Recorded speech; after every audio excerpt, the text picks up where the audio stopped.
Boa noite a todos. Sejam todos bem-vindos nessa casa de luz e paz. Para iniciarmos a nossa reflexão desta noite, eu trago uma mensagem do livro Pão Nosso, que foi psicografado por Chico Xavier e ditado ele por Emmanuel. E a mensagem nos diz o seguinte: boa vontade, vede prudentemente como andais. Carta de Paulo aos Efésios. Boa vontade descobre trabalho.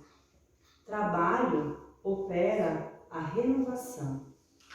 Renovação encontra o bem. O bem revela o espírito de serviço. O espírito de serviço alcança a compreensão. A compreensão ganha humildade. A humildade conquista o amor. O amor gera a renúncia. A renúncia atinge a luz. A luz realiza o aprimoramento próprio. O aprimoramento próprio santifica o homem. O homem santificado converte-se o mundo para Deus. Caminhando prudentemente, pela simples boa vontade, a criatura alcançará o divino reino da luz. Eu acredito que todos vocês vieram à procura dessa luz nessa noite, né? Que assim seja. Então, queridos irmãos, para essa noite eu trouxe para nós refletirmos o capítulo 20 do Evangelho segundo o Espiritismo. E o que ele nos traz, esse capítulo 20? Sobre os trabalhadores da última hora, né? Para a gente poder compreender quem são esses trabalhadores e se nós estamos inclusos nessa lista, né? E Jesus nos traz uma frase muito interessante nesse capítulo, que ele diz que os últimos serão os primeiros. Isso fica confuso muitas vezes quando a gente lê, né? Mas vamos ver o que Jesus nos traz, né? Primeiramente, nesse capítulo, ele traz o quê? A parábola dos trabalhadores da última hora. E o que diz essa parábola, né? Que foi escrita por Mateus no capítulo 20, no versículo 1 ao 16. Né? Vou relatar para vocês então, para a gente poder refletir depois. O dono da vinha saiu de madrugada a fim de assalariar trabalhadores. Combinou com os trabalhadores que pagaria 1 denário a cada um por dia e mandou-os para a sua vinha. Na terceira hora, vendo outros que se encontravam na praça sem trabalho, disse-lhes: ide para a minha vinha e vos pagarei o que for razoável. E eles foram. Na hora sexta e na hora nona, fez o mesmo. Na hora 11ª, saiu novamente e, encontrando outros que estavam desocupados, perguntou-lhes: por que permaneceis aí sem trabalhar? Responderam: é que ninguém nos assalariou. Ide vós também para a minha vinha, disse-lhes o proprietário. Então, ao cair da tarde, o dono da vinha chama os trabalhadores e paga-lhes 1 denário, começando pelos últimos e indo até os primeiros. E logo teve o quê? Uma contestação. Os que tinham sido encontrados primeiro queixaram-se e um deles disse: esses últimos trabalharam apenas 1 hora. Eles pagam tanto quanto a nós que trabalhamos o dia todo? E qual foi a resposta? Disse o dono da vinha: meu amigo, não te causo dano algum. Não combinastes comigo receber 1 denário pelo seu dia? Cabe a mim dar a este o último tanto quanto a ti. Tens mau olho, porque sou bom? Então, conclui Jesus: assim, os últimos serão os primeiros, e os primeiros serão os últimos. porque muitos são os chamados e poucos os escolhidos. Então, queridos irmãos, nessa parábola, o que a gente pode estar aprendendo e retirando dela para a nossa vida? Qual que é realmente o significado desse dono dessa vinha? Quem é o dono dessa vinha? O dono dessa vinha é Deus. O ser superior, a inteligência suprema que tudo criou e nos criou também.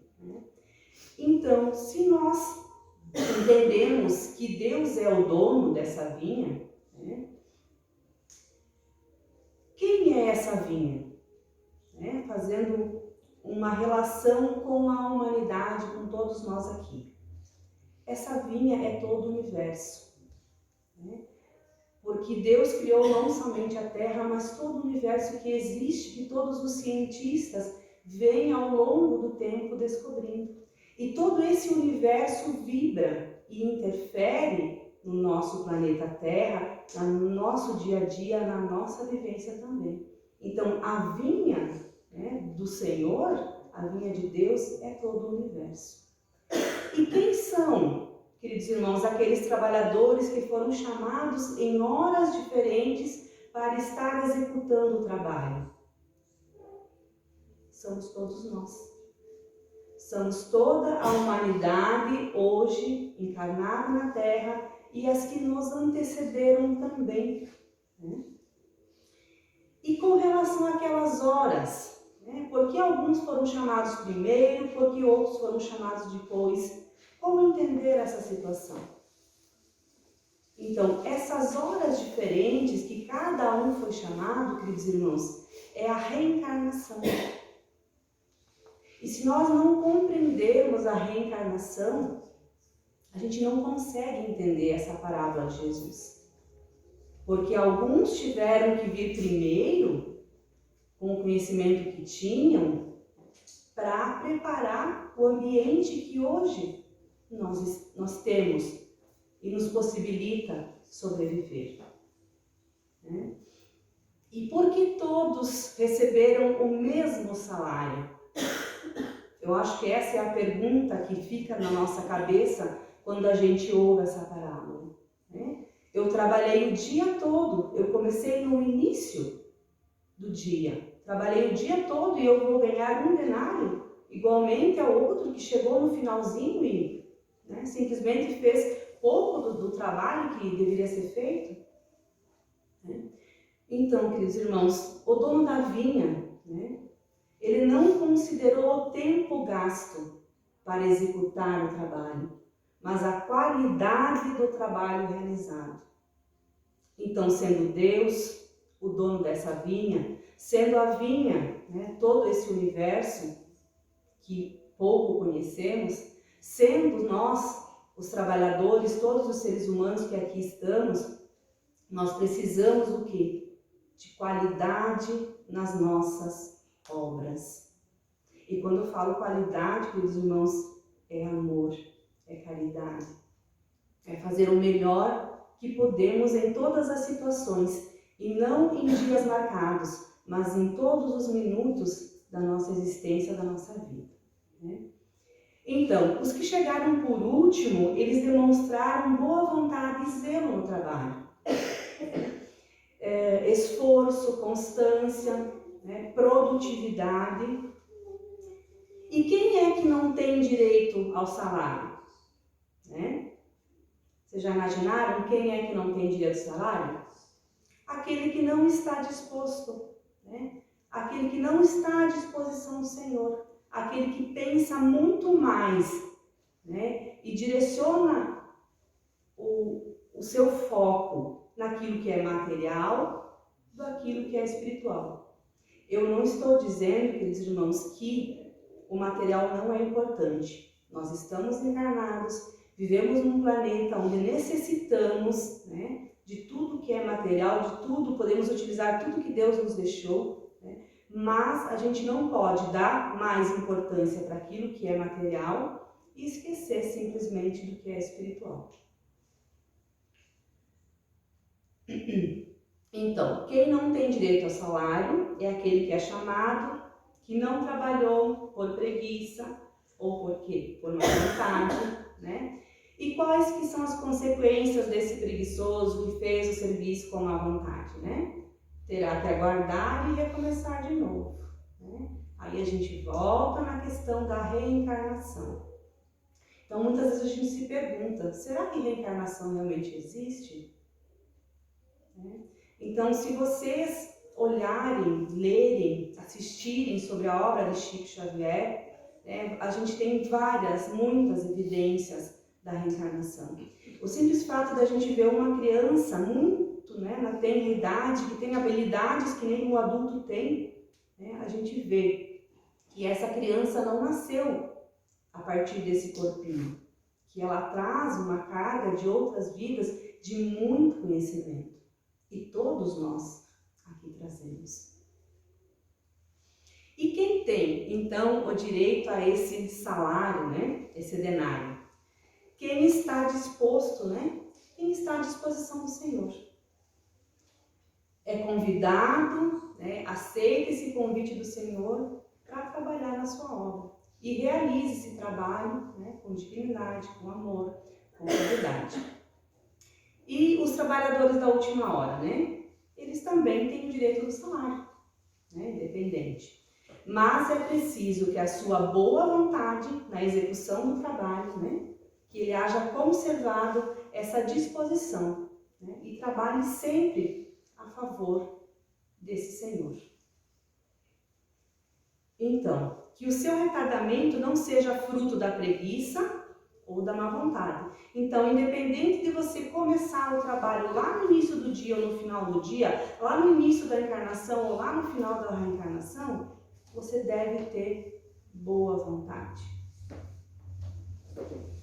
E para a gente falar um pouquinho também desses trabalhadores da Seara do Senhor, que vieram lá nas primeiras horas, quem a gente pode lembrar? Dos profetas, que nos antecederam, que tiveram a oportunidade de conviver com o Espírito de Jesus encarnado e que deixaram esses ensinamentos que nós estamos estudando hoje. O ensinamento de Mateus, que relatou essa parábola e que eu li para vocês nessa noite, foi um dos profetas que deixou escrito. Moisés também, que também deixou os 10 mandamentos, que a gente sempre estuda, esclarece muitas das nossas perguntas e nos ajuda na nossa conduta diária de como saber proceder. Os mártires também, que foram muitos que morreram pelo Cristo, por defender a sua ideia. Então, são todos espíritos que já têm uma evolução, Talvez algum deles foi nós, se realmente acreditamos nessa reencarnação. Muitos sábios e muitos filósofos já aqui tiveram e deixaram a sua contribuição também para a humanidade, para nós todos. Nós podemos citar Sócrates, Platão, Aristóteles, que deixaram, além de exemplos de vivência, muito conhecimento na área da matemática, na área do português, na área do próprio conhecimento, da filosofia. Então, eles vieram e deixaram muitos e muitos conhecimentos que nós utilizamos e vamos aos poucos aprendendo, no nosso dia a dia. E o capítulo 20 também nos fala sobre os bons espíritas, os bons cristãos. Fala também sobre a reencarnação nos trabalhos coletivos. E o que ele diz?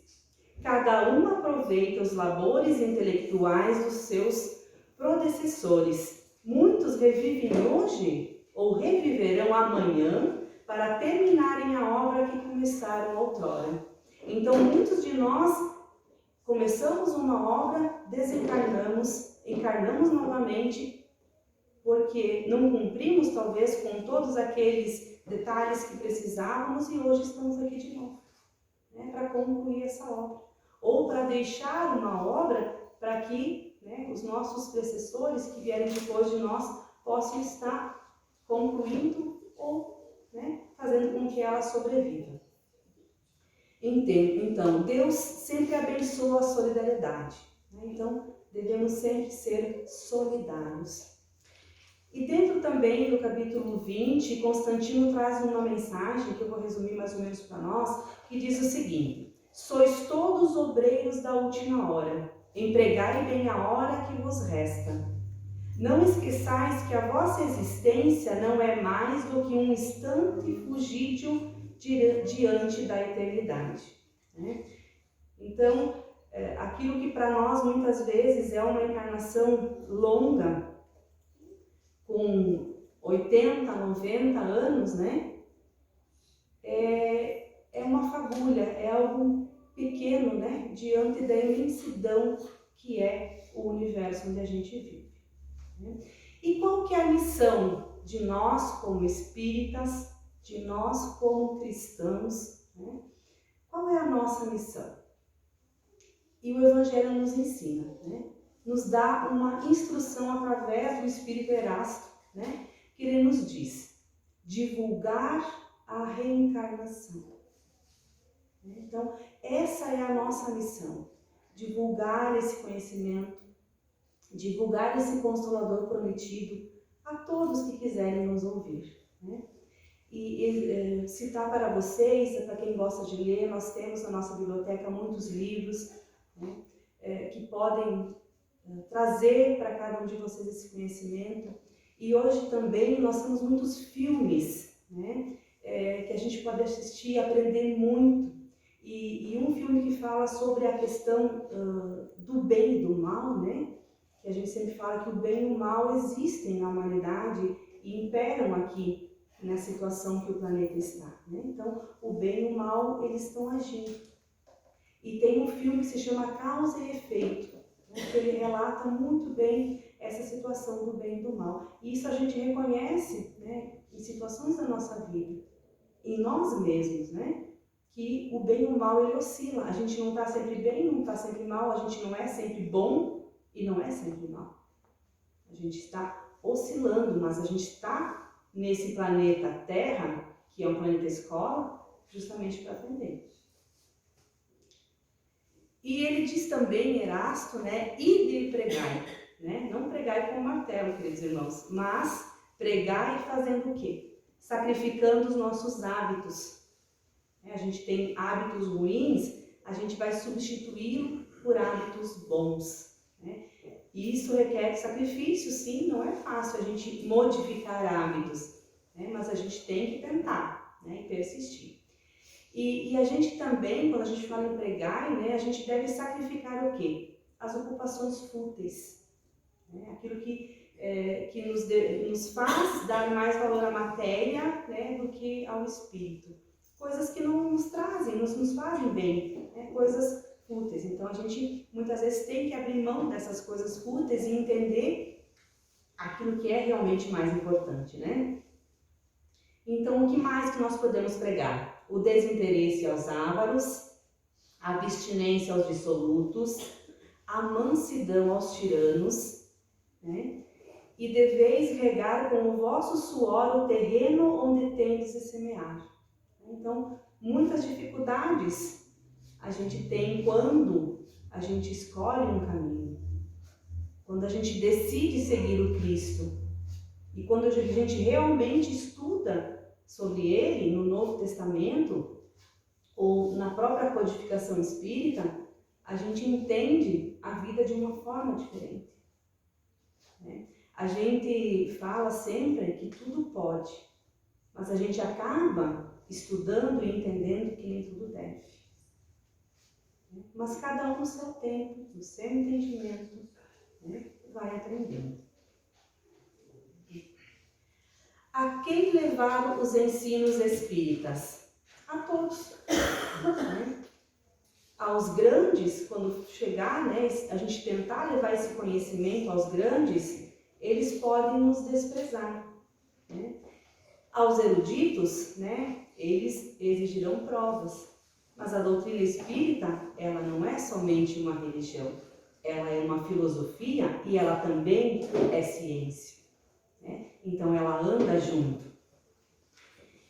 E os pequenos, né? Então ele fala dos pequenos e dos simples. Esses sim, os pequenos e os simples, eles aceitarão esses ensinamentos e aos poucos vão absorvendo no seu dia a dia esse conhecimento e a gente vê refletir neles esse conhecimento, né?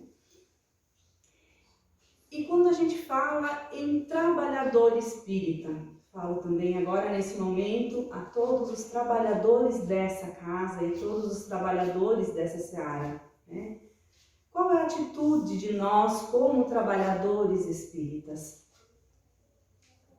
Amar-se, né? E se armar de uma decisão de ajudar, né? Com muita coragem. O trabalhador espírita, ele trabalha incansavelmente, né? Com muito amor para ajudar a todos, né? Que chegarem até eles solicitando ajuda, né?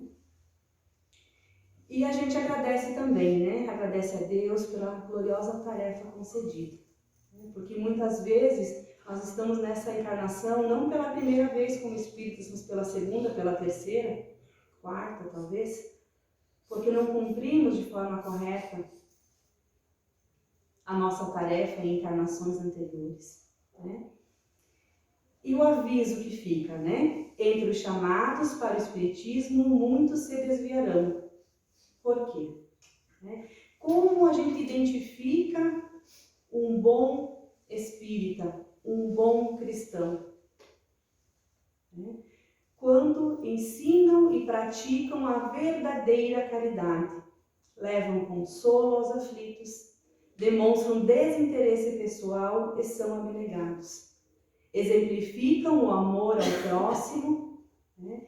E Kardec também, ele traz uma mensagem dizendo: reconhece-se o verdadeiro espírita pela sua transformação moral.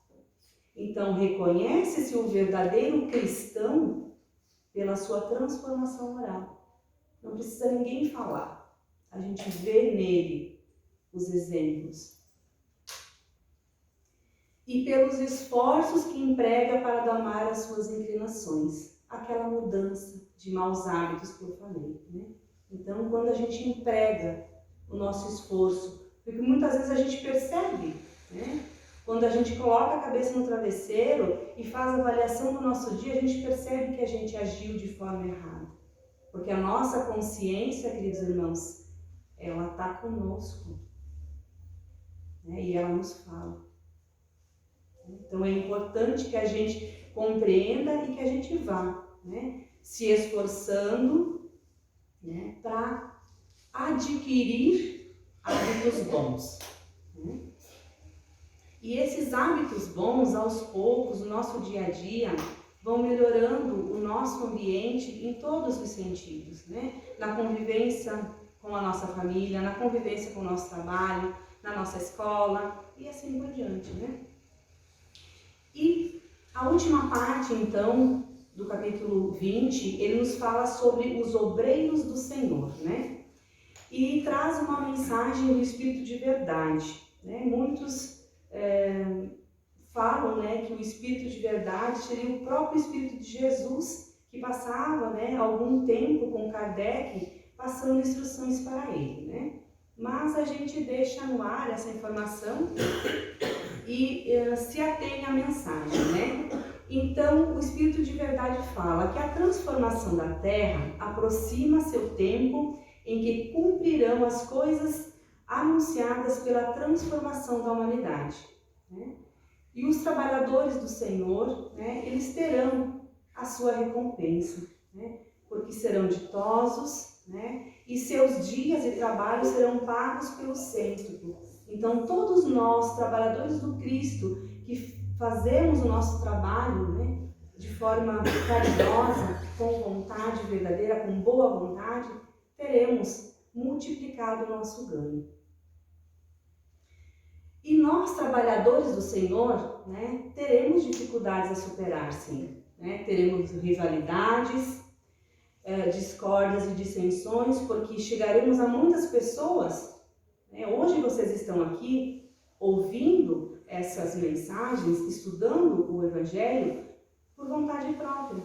Mas tem inúmeras pessoas que nem querem ouvir o nome do Senhor, que nunca ouviram falar o nome de Jesus.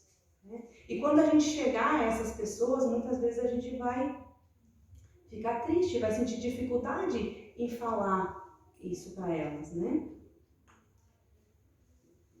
Mas, ainda falando dos falsos servidores, né? Então, tem também falsos servidores que se atêm, né, e que buscam somente os prazeres terrenos, né? São egoístas, são orgulhosos, né? Só dão valor ao orgulho próprio. E, com certeza, queridos irmãos, em alguma encarnação, essa dívida vai ter que ser paga, né? Então, a gente tem que monitorar muito as nossas ações, colocar a cabeça no travesseiro e pensar se realmente eu estou ou não estou fazendo coisas erradas, né? Para que mais tarde eu não tenha que estar pagando uma dívida, adquirindo mais uma dívida, né? E com relação aos servidores fiéis, né? Quem é que tem o senso do divino, que são os servidores fiéis do Senhor, né? São aqueles que trabalham, né, sem visar a retribuição. Então, dentro da doutrina, a gente pode citar o próprio Allan Kardec, que foi o nosso codificador, né, que escreveu, né, os livros da codificação. O próprio Chico Xavier, que tem, né, uma obra de mais de 400 livros magníficos, que até o fim dessa encarnação eu pretendo ler todos. Ele escreveu, eu pretendo só ler, para mim tá bom, né? O próprio Divaldo Franco, que tem uma obra magnífica, né? Que iniciou pequenininha, que hoje recebe muitas e muitas crianças, jovens, deficientes, que são, né, guardados lá na instituição. Então, são esses alguns dos exemplos, né? E cada um de nós, né, quando faz a sua caridade, quando faz a sua obra, quando ajuda a si mesmo, quando ajuda o próximo, está sendo também, né, um trabalhador, um obreiro do Senhor, né? Então, os obreiros do Senhor são os que não recuam nas tarefas, né? Que ocuparão os postos mais difíceis na regeneração pelo Espiritismo. E qual é a promessa que Cristo nos traz nesse capítulo 20? Os primeiros serão os últimos e os últimos serão os primeiros. Essa frase nos faz pensar, né? Então, os falsos servidores, né, aqueles que agem com falsidade, eles serão os últimos, né? E aqueles que são fiéis servidores, que agem como realmente Jesus ensinou e quer de nós, que serão realmente os primeiros, né? E ainda nas palavras do Espírito de Verdade, ele nos diz: vinde a mim, vós que sois bons servidores. Ditosos serão por haverem trabalhado na seara do Senhor, com desinteresse e caridade. Então, essa é a minha mensagem final desta noite, convidando todos vocês a pensarem sempre, queridos irmãos, que não é a quantidade, mas a qualidade do nosso amor, a qualidade da nossa caridade, a qualidade com que tratamos todos que vêm até nós, que convivem com nós, a cada minuto do nosso dia a dia. Uma boa noite a todos, que todos voltem aos seus lares com a luz de Jesus nos seus corações. Que assim seja.